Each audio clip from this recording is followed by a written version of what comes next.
All right, guys, what's going on? A little while back, or a couple videos ago, I can't remember. I put out quite a bit of videos, making little snippets and clippets of the tree I cut yesterday. I went and did some more work today. Just not tree cutting, it's stump grinding, but anything to make a dollar, right? So, speaking of that little stump grinder, that little thing has done amazing for the money I've got in it. If you don't mind putting in a little work, I've probably done, I'd say I've done at least 30 or 40 pretty good sized stumps, 2 foot or larger with it, and not had the first minute's trouble, other than the exhaust deflector rattled loose, the bolt's dead, and I just tack welded it on. But other than that, that thing has run flawlessly. And then one time I flipped it up to do something, and of course got the oil down in the crank and everything. That was my own fault. But after that, everything has been good, and it's really good. So just to touch on that, if you're wondering. But what I wanted to show you is how I've got my truck set up now. It's a little different than what I was running, but I'm trying to get it to where I'm more or less a shop on wheels, or not a shop, but I've got air, not tons of air. It'd be nice to have a big dual tank, 10 horsepower, Ingersoll Rand, deal with the service bed, dually and all that. And I've had dualies in the past, a couple of them actually, and I get them, set them up, and then end up, I don't use them like I think, and then I go back to, flip-flop, and, all that kind of stuff. So, although my next truck, I probably will get a, even if it's not a dually, I want to get a flatbed with boxes, a skirted flatbed with boxes. I think that would suit me a lot better as far as storing things. I do like the dually, and the flatbed just for the space and everything. And so we'll see. But I'm gonna keep this truck for a while probably, and see how much I can get out of it, see how long I can run it before she goes. I've had diesels in the past, and I do miss the power of a diesel, the torque and everything, but I do not miss the problems that come with having a diesel. And this could have problems, knock on wood. It's been pretty well trouble-free, with the exception of just regular maintenance brakes and whatnot. Of course, Ford thing, it could use manifolds or new headers, because the manifolds cracked a little bit. It's got a little bit of exhaust leak when you first start it up, but it don't bother me. It quietens down pretty good enough. So, you got my air hose reel mounted. It's not the best, it's a little wobbly, but it's a 100-foot reel, and all I've got is a little 2.5 pancake compressor. I got a little 2.5 pancake compressor. But anyway, 2.5 gallon pancake compressor, and I talked before, I went back and forth. I run a lot of battery powered stuff, DeWalt, and I've talked before about getting a battery powered pancake compressor, or even the Milwaukee one, since I've got the Milwaukee saws now. But then I realized that I was still going to have to find a way to charge batteries. And I already had this compressor sitting here that I bought at a yard sale for like $50. And so I thought, I'm going to have power back to the truck. So instead of buying a compressor, I just bought an inverter. It's the Duracell 3,000 watt inverter. This little compressor pulls, I think it's about 1,000 watts when it's under load. It's between 800, it bounces between 800 and 1,000, 1,100, something like that. it's got a little readout that tells you how much wattage you're pulling. I like that. And so, you know, I've got it set up to where all I got to do is hit my power button right there, turn my compressor on, and I've got air just like I'm at my shop. And as far as impacts and whatnot, I run this DeWalt XR impact, and then this little Atomic 3/8 or half-inch impact, battery powered. So, you know, I got my batteries here. I got my chargers down in there. I can charge batteries. I've got my battery grinder, which the grinders run through batteries quite a bit. But if you're out and ain't got no power, it'll save me in a pinch. And of course, I've got my battery powered DeWalt grease gun. So, I'm a DeWalt guy. You know, I have Milwaukee stuff. I run Milwaukee stuff in my work truck, like my daytime job work truck, or used to. And I had 2 drills through them.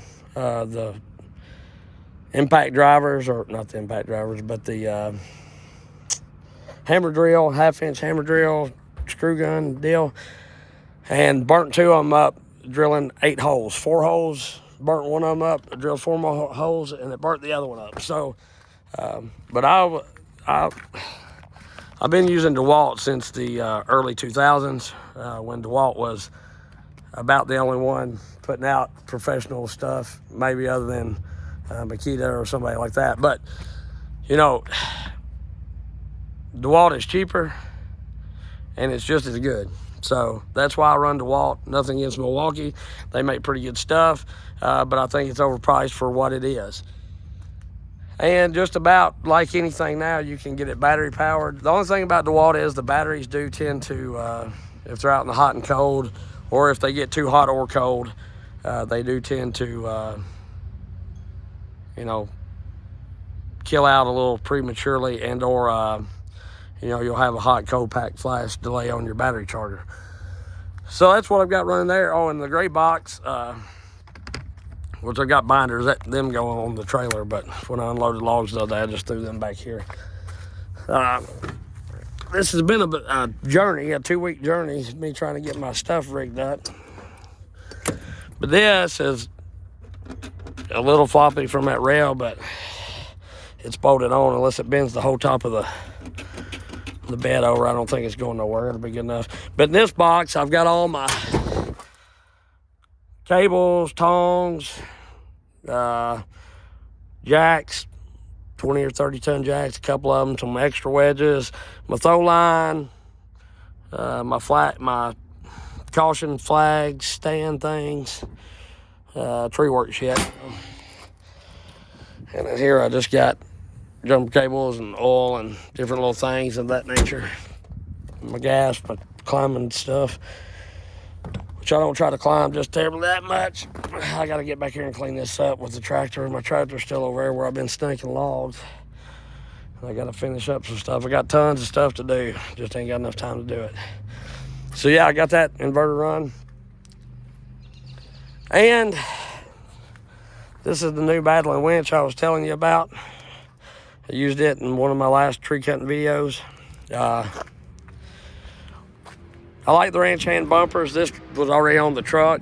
They're kind of big and gaudy and ugly or whatever, but in a way, you know. But my thing is, you know, I used to be about sharp trucks. Didn't want nothing that wouldn't, didn't have big Wilson tires on it, and didn't have loud exhaust and tinted windows and all that kind of stuff. I kind of got over that.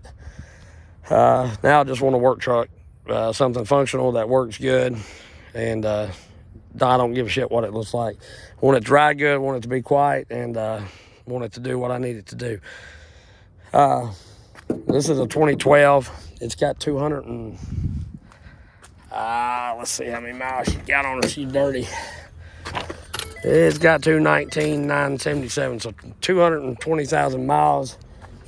And unlike Chevrolet and Dodge, and I've had them all, which I'm filthy on it, but you look and no rips. I mean, it's stained all the crap, but when I first got this truck, you know, it was clean, of course, but even if you clean the interior now, it would look like a 50,000 mile truck instead of like Dodges and Chevrolets looking like, you know, they got 50,000 miles looking like 200,000 miles. To me, you know, I've owned them all, like I say, and I'm not partial to none. My next truck may be a Dodge. But to me, just I've had the best luck out of Ford. I'm not, it's probably going to bite me in the ass. The only thing I've had to do this is put that heater thing in.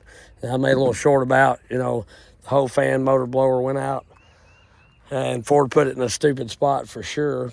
But the main thing is, most Chevrolets I ever had, they always had some kind of wiring issue. Like one, I had a cat eye, half ton, the gas pedal, and the throttle body, the wiring was all jacked up on it. Ended up being a ground wire, wasn't either one of them, but you know, and then I had a Duramax. It was wiring problems, and you know, it's just, yeah, you know, it's just like my work truck now. Not even 50,000 miles on it, and it was, you know, throwing codes for the torque converter being locked in all the time and all kinds of shit. And we run Chevrolet at work, or they do.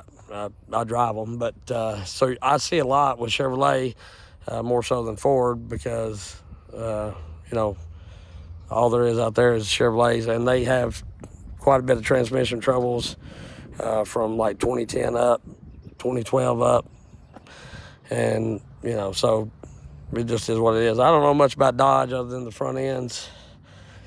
I only had one. I had a 98 and a half or 99 24 valve Cummins, and it was a fairly good truck. Got good fuel miles and everything. Just the interior was kind of ratty on it. But I've had a 6.0 that was junk, and I had a couple old 7.3 Power Strokes. They were good trucks. So I've had pretty good luck out of the Ford. Been pretty rough on them, and I've had good luck out of Chevrolet. It seems like it's always something little, minor wiring or some kind of shit. Window won't roll up or something stupid, you know.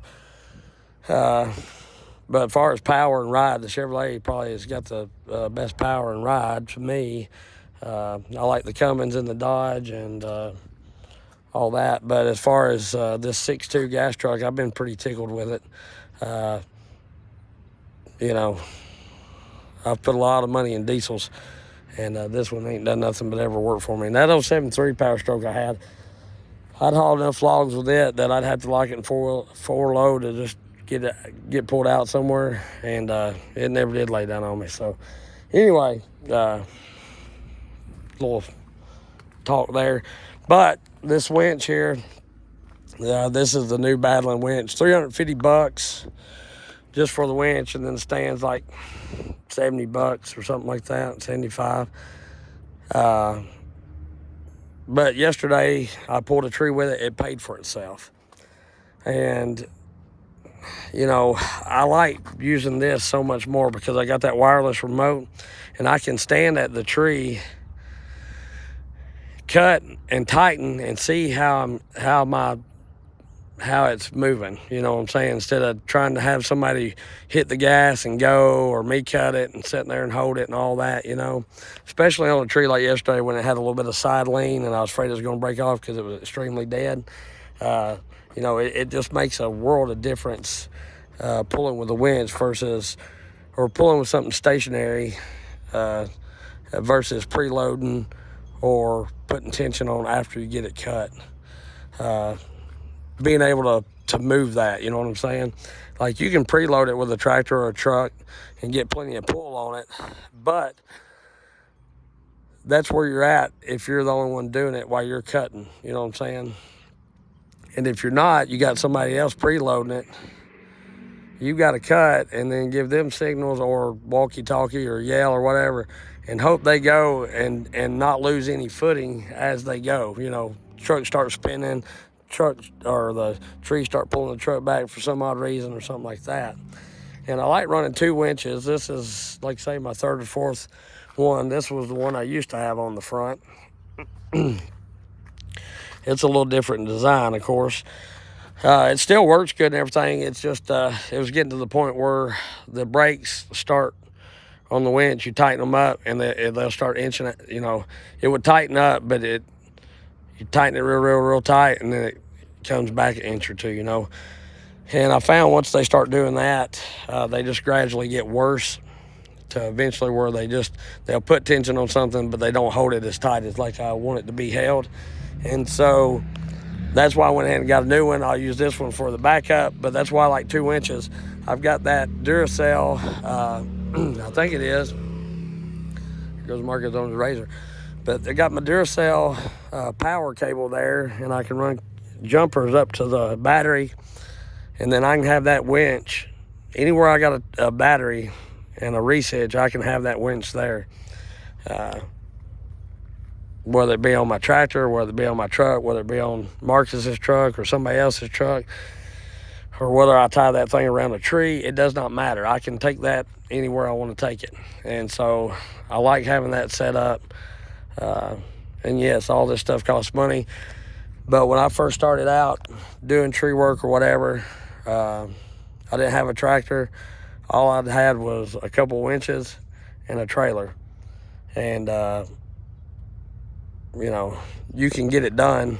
It takes you a little more time, but you can get a lot of work done with a couple winches, snaking stuff out and whatnot.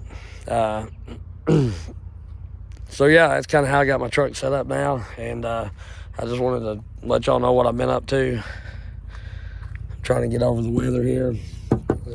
They're better, and you know, anyway, I don't really care. You know, I was talking about trucks. Yeah, I like this truck, but I don't really care if it's a Dodge, Ford, or Chevrolet or whatever, as long as it works good, it runs good. Like say, my next truck, I'd really like to get a Cummins flatbed, you know. So we'll see, because I do miss the diesel. But the thing with the diesel is they $100 you to death. You know, every time, or a couple $100 you to death. Every time you turn around, something, oil changes, a few $100, you know. Fuel and filters and all that. And back in the day, you know, it was worth driving diesel because you get so much better fuel mileage, and diesel was cheaper. Now diesel's higher, and the fuel mileage on diesels are just about as bad as the gas engine. So the only thing that you're gaining really with the diesel is torque. And I've honestly thought about going to the Ford 7.3, like the big block gas motor. And they say they do really well, so I don't know. But like I say, I'd like to try to get 500,000 miles out of this thing or something like that, you know, or 1,000,000 miles. See, I'm just going to keep running it until she don't go no more, because it does everything I need it to do. And I've done beat the hell out of it everywhere in the woods and everything else. So I hate to buy anything brand new or remotely nice just to do what I do to them. So, you know, just got a few whiskey dents here and there. Not whiskey dents, because I call them whiskey dents, but I wasn't drinking no whiskey when I done them. But just knocking, beating around and whatnot. So anyhow, that's, you know, all you got to have is a little want to and a little bit of tools, and you can get some stuff done and slowly build whatever you want to build there, if you do it right. So we'll catch y'all later. I appreciate you, and have a good one.